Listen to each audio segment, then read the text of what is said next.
So it's Directors Week here, and our very own Raul asked, "What director is your favorite, best based on his or her filmography or style?" So I took like in high school, I took like a behind the scenes class where we watched like old time movies and stuff, and kind of learned about like cinematography and all that. And like I didn't really like understand it when I was like that age and getting into it, but like I really appreciated Alfred Hitchcock.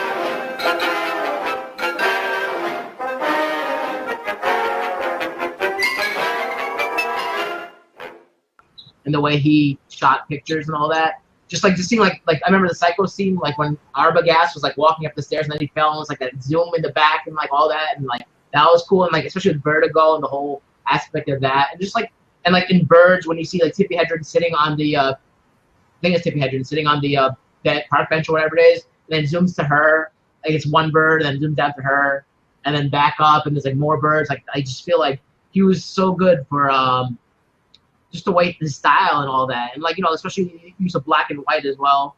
I don't know. I really appreciate it. Like I didn't really have an understanding that much, but I really appreciated what he did. Yeah, an innovator for sure. He terrified millions with chocolate syrup, and I mean people to this day are like have you ever seen High Anxiety, the Mel Brooks movie? Where it's kind of like Hitchcock.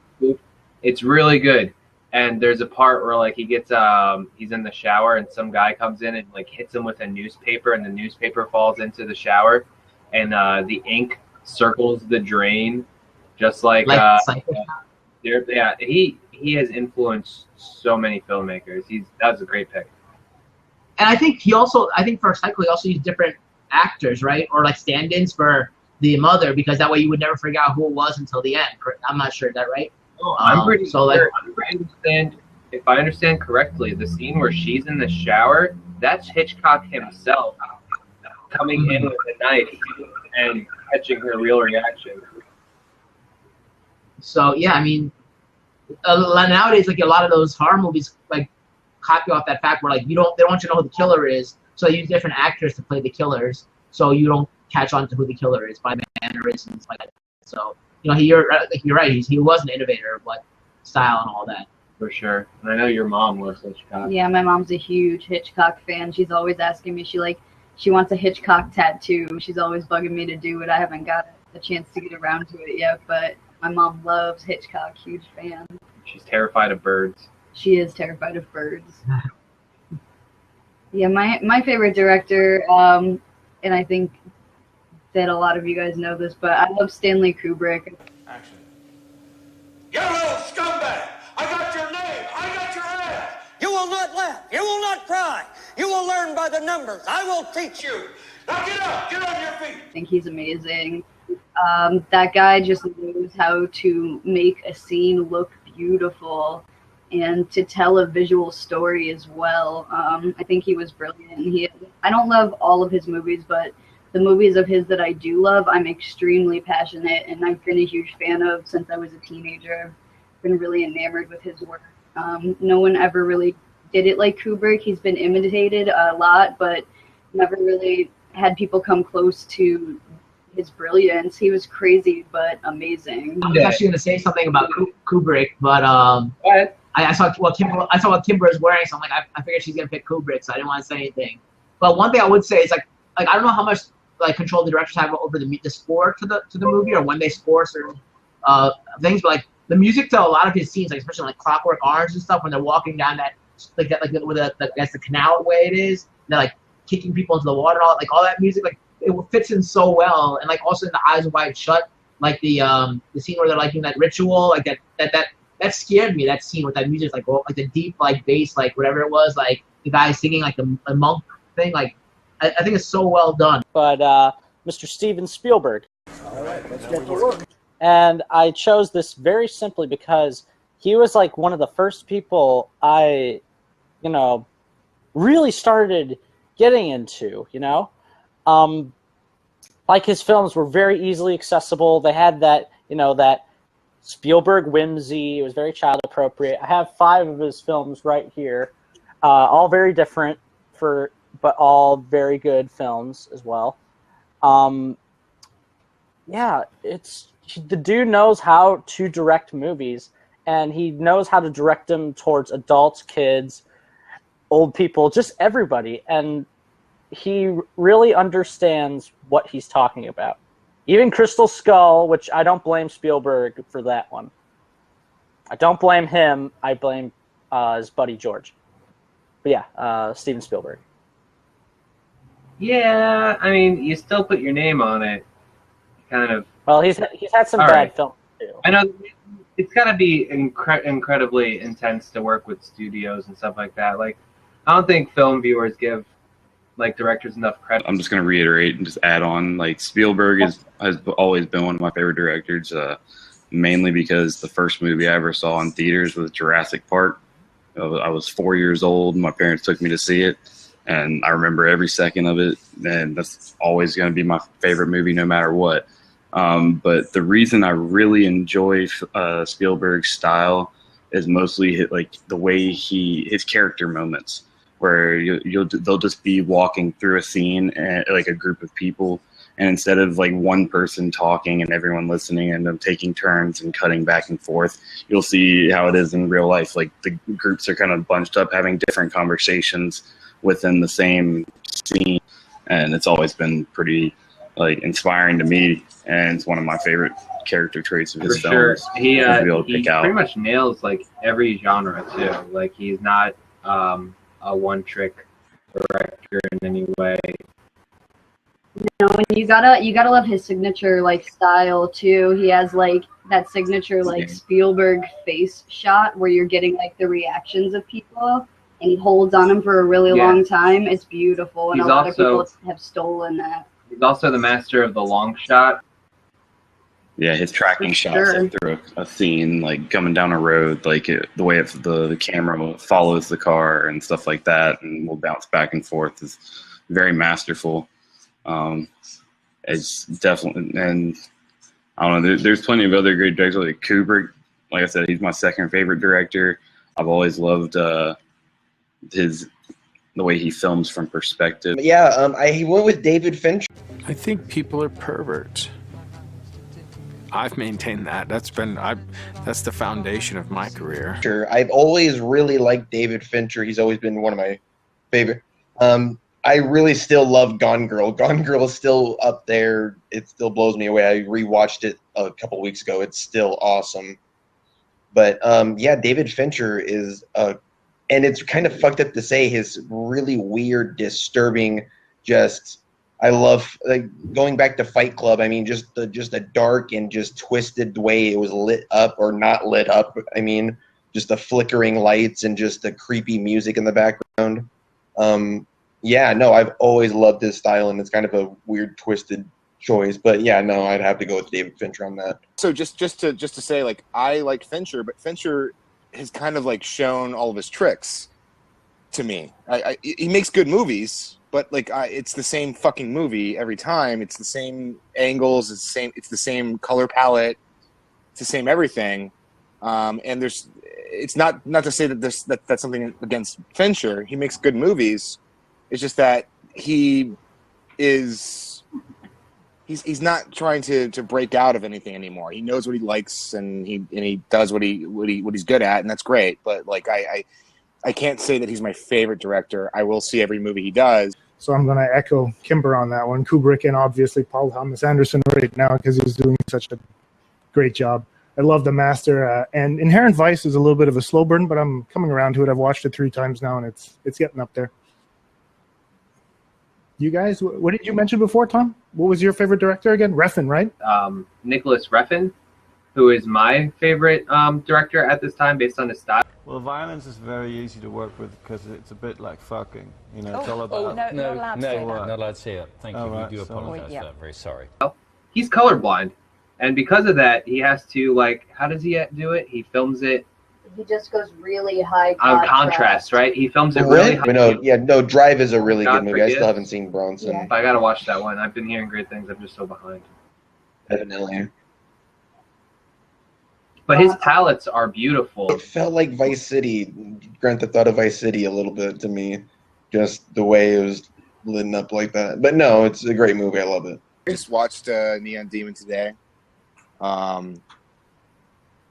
I've loved Refn for a while. He's really, really good, and this new movie is fantastic. I like that kind of artsy shit. I mean, like, you know, like everyone's saying, like, you know, Only God Forgives is not really that as good as Drive. I disagree. I think it's a great movie. So I think it's better than Drive in a lot of ways. So yeah, I like that. I like that esoteric shit.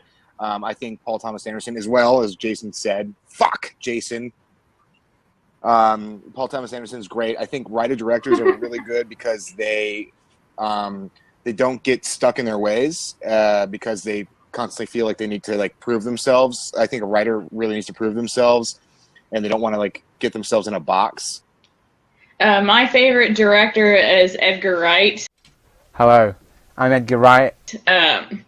I like his the fast-paced editing that he does. Which, if you ever watch his show Space, like that's where you can kind of see the precursor of that, or at least that's probably a lot more popular and accessible. I'm sure he's had other shows before that, but I haven't seen them. And you know, I was first introduced to him probably like with a lot of other people with Shaun of the Dead, and then Hot Fuzz, and then I saw Space later. And didn't he do Scott Pilgrim as well? He did? Yeah, because he has the stylistic stuff in that one. Tell it to the cleaning lady on Monday. What? Because you'll be dust by Monday. Because you'll be pulverized in 2 seconds. And the cleaning lady, she cleans up. Dust. She dusts. I'd love to hear what you have to say about Nicholas Winding Refn real quick, if you have anything to add to that. Into things, which is interesting. Like when he did Drive, he didn't know how to drive, and I think to direct a movie you know nothing about might be kind of tough. For the fact that he didn't know how to drive, and he was directing a movie about driving, was kind of weird. Like Ryan Gosling had to teach him on the set how to drive during the filming of it, which was funny. And I didn't. So you said that he's colorblind? I didn't know that. Is that what? Yeah, that's insane. Then I don't know how he's colorblind, because that's the best part of his movies. I think, are the color, like the visual, the colors, anything that I'm doing now recently. It's so hard to not just completely copy him and want to do those shades, those blue and red lights.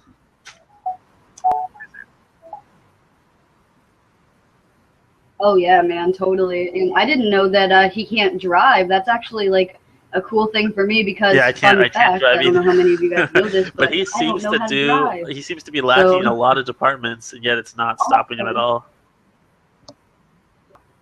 He's really good, but I mean, we've already talked about him, I guess. So do you know John Bumley? I'll spell it in chat. He did A Man from Nowhere, No Tears for the Dead. He said like only 3 movies that he's written and directed, and they're really, really good. I don't think they'd be disappointing at all if you watch them. Korean movies, I think there might be a dub for the more 2 recent ones, but they're great. Very similar to Taken, just without all of the American like pitfalls. It's similar to Taken, just way, way, way better.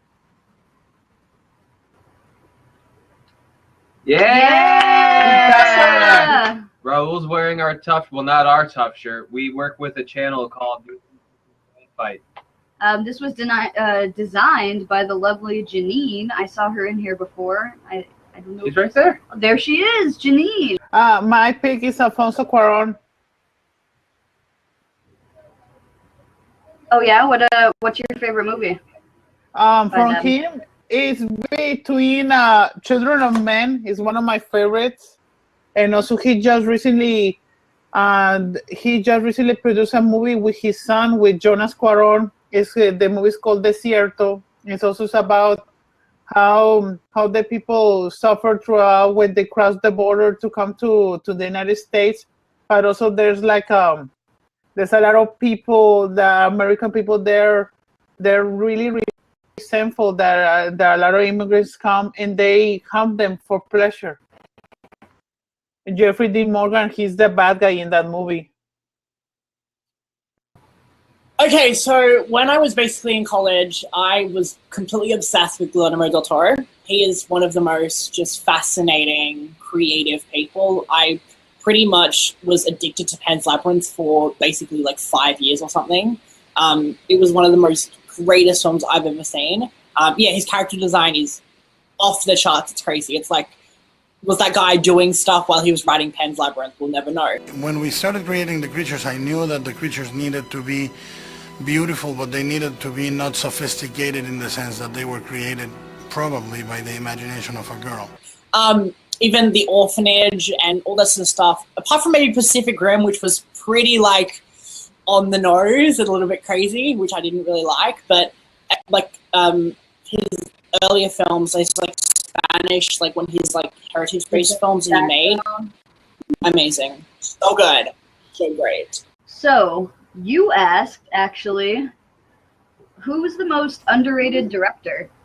Actually, when I looked at one of them, I really didn't realize he made all these movies that I watched in my childhood and all that stuff. So I chose Richard Donner. And I came running across the lawn with a cape on, and Tom said, "Whatever you're in, I'm on. That's it. Or whatever you're on, I'm in." And he was never nominated for any awards or stuff. And but you know, he made the first Superman movie, and I am a huge Superman fan, as you guys know, and so is Billy, I know, in the chat. And like all these other movies from my childhood, like the Goonies, like who doesn't love the Goonies?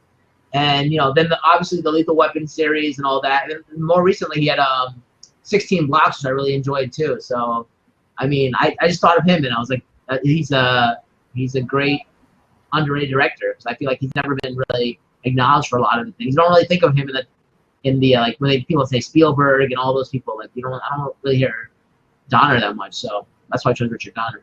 Rian Johnson. He directed one of my favorite modern noirs starring Joseph Gordon-Levitt called Brick. It's really good. He also did Brothers Bloom, which has Mark Ruffalo and Adrian Brody in it. That's really good. He also did Looper. He also did 3 episodes of Breaking Bad, the Fly episode, 51, and I can never pronounce it, Ozymandias. Yes. He's also directing the next Star Wars movie. So no one talks about him, but he's great. I love him.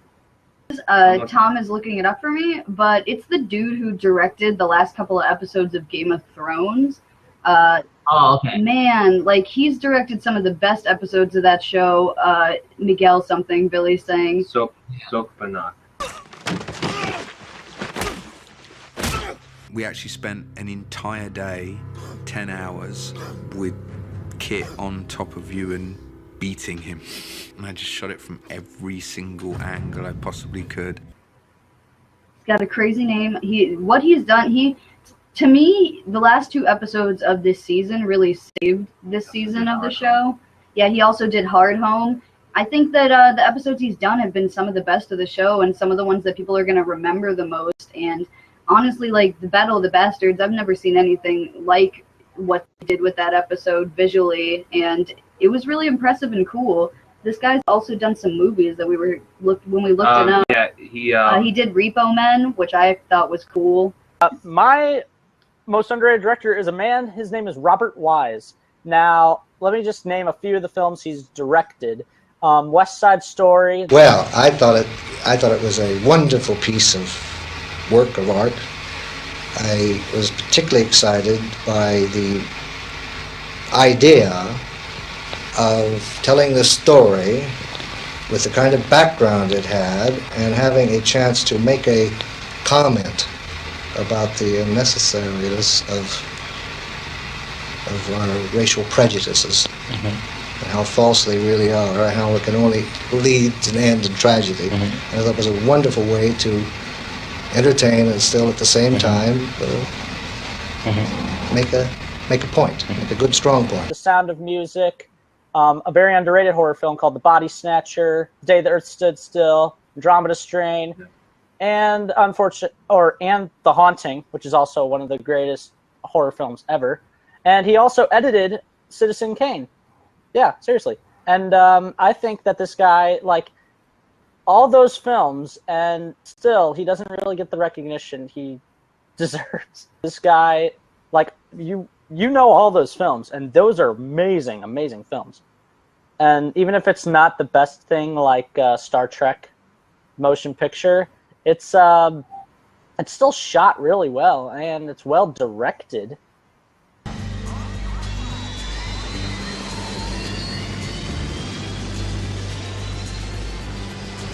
Top Gun. He's done Thunderbird. He's done a lot of like Tom Cruise earlier stuff. He did Enemy of the State, Beverly Hills Cop 2, and he's collaborated with Tarantino for True Romance.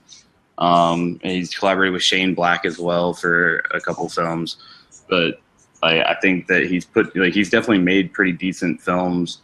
And he kind of I know he died I guess it was 4 years ago now, but he's just kind of always been swept under the radar because of Ridley Scott and how well he's always done. Billy. Mine is kind of a gimme. It's really easy. I'm surprised I haven't heard it yet, but it's Joss Whedon. Where I could actually tell stories that meant something to me about my life and still have with the and the woo and the sex and the fun. And it's because like the first Avengers, for example, just for a broad example, was so good. Surprisingly good considering like how much they had to cram in that movie. And then I also really enjoy a lot of his TV stuff. I know that's more of a writing thing, but I'm pretty sure he had some directorial control over some of it. So, yep, Dr. Horrible's is fantastic.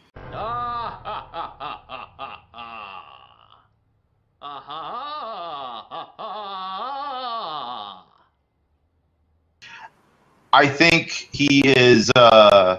He's kind of like, and I use this term very broadly, like how like Dave Chappelle was like a really big favorite in comedy, and he did a really good job. And then once he became popular and famous, he kind of broke him. I think it's a similar premise. Is now that everyone expected so much of him, and they weren't getting what they expected, it kind of broke him. Yeah, I'm kind of hoping he'll get back to his roots and give me that Dr. Horrible's movie that he's been promising me forever. Like do a passion project, something that like he can get excited about and relax a little and be himself after he takes a break, of course, like Billy is saying. But yeah. I think that he comes back, he should do something like that he can really enjoy, and not have as much pressure on himself. Billy said he needs a hug. I'm gonna go with Amy Heckerling. The one thing I do like to avoid is depressing movies. Don't we all? Not to watch them, but when you're making a movie, you're on it for a year. And to do a movie about, say, like Shyness Syndrome or something that's, really, I liked it a lot, but I wouldn't want to have to think about that every day for a year. Heckerling, I can't remember how to say her last name, that she directed Fast Times at Ridgemont High and Clueless, and I think the second Vacation movie, which is the European Vacation, and I think she directed both Look Who's Talking films. So she hasn't had a lot of hits lately, but like Clueless and Fast Times, I mean, those are just like classic 90s. And then, of course, Fast Times is this classic quintessential 80s teen movie. And she really gets the teenage voice and like what it's like to be a teenager down perfectly, and not like the saccharine, like, corporate, like, oh, we wish teenagers were like this. I think her films have a lot of realism to them and really are good at capturing what the time period is like. Well, I don't know if he's necessarily underrated, but I haven't heard anybody talking about him. I'm gonna go with Rob Reiner. When you're making a film, and I've always done produce and director, I'm very aware of making sure I'm on budget and schedule, and then also making sure that I'm making good on the values that are in the script. And I find it as a challenge. If you have unlimited resources and unlimited time, you can pretty much do anything. But I look at it as like a puzzle. I haven't heard anybody talking about him. I'm just giving him a shout right now. Again, Stand By Me, one of my favorite films. I think it's up there in the top 10 films. He also Princess Bride, another really fun movie. But yeah, no one's giving him. Of course, I don't think he gets as much love as a Spielberg or say anything like that. But no, I think he definitely has a great filmography. I don't know. There's a lot of Asian directors that don't get as much claim, like I think the argument I get into a lot of times talking about movies is everyone loves The Departed, but they don't watch Infernal Affairs, which is like what The Departed is based off of, and that guy never gets any more love or any attention. And Infernal Affairs is definitely better than The Departed, in my opinion. I forget what his name is, but the Chinese director, he's very underrated, at least in North America and in films worldwide. It seems he's not getting that recognition. So Bennett Miller would be my choice. When you make a film, people come together, and for example, with Foxcatcher, these actors and Megan Ellison, the producer, they all put a ton of faith in this thing, and they really give a lot, and they devote themselves, and they make some sacrifices. And personally, I would never want to not live up to what they've given. He directed a documentary, I think, back in the mid-90s called The Cruise, but he's most known for Capote, Moneyball, and also most recently Foxcatcher. And I think he's working right now on A Christmas Carol and some other film called The Studio, which I'm eager to see. But Foxcatcher definitely is an absolute masterpiece. If you guys can watch that, it's great. I'm actually working on an essay right now comparing it to a modern take on Dracula. And if you guys can look at that and look at the themes that are in there, every time that Dupont character shows up, there's like this weird mist, the same way Dracula shows up in Bram Stoker and whatnot. Absolutely fantastic. Fuck, what's his name? Fernando Morales. And I decided to do the film. I was so involved with the whole process and the story, and I start casting non-professional actors and bringing all my friends that used to work with me for 10 years doing commercials. He did City of God. He also did Blindness, which is actually a really good film. He did Constant Gardener. Did a couple other films. I really enjoy his work. It's very he doesn't necessarily have a style. He definitely makes interesting, really good movies that are very, very lean, but also have something to say. So I like that. I pick Edgar Wright. Hello. And also Scott Pilgrim. Even though it's not my favorite movie of his, but I really like the Cornetto trilogy. I think he has a lot of hype right now, but even though a lot of people they don't know who he is, he has made a lot of great comedies, and the Cornetto trilogy is a very good trilogy. He has very different subjects, and that is why. There's a great director out, because I was watching a couple of director's commentaries. Will Gluck. It's a movie about sometimes you don't know what's going to make you happy, and until you find it. But when you find it, you have to embrace it. Who directed Friends of Benefits and Easy A. I don't know if you are a big fan of him. He's such a really interesting director to look at, especially if you're wanting to watch a symbolism based. If you want to watch symbolism in the director's commentary, he sort of throws up with a lot of different ideas of pop culture and just general his own life. And yeah, he's one of the most interesting directors to kind of feed off with and sort of watch directors' commentaries. He has really fun ones with Emma Stone and that, but he's also a really interesting guy to listen to and listen and talk about. You froze.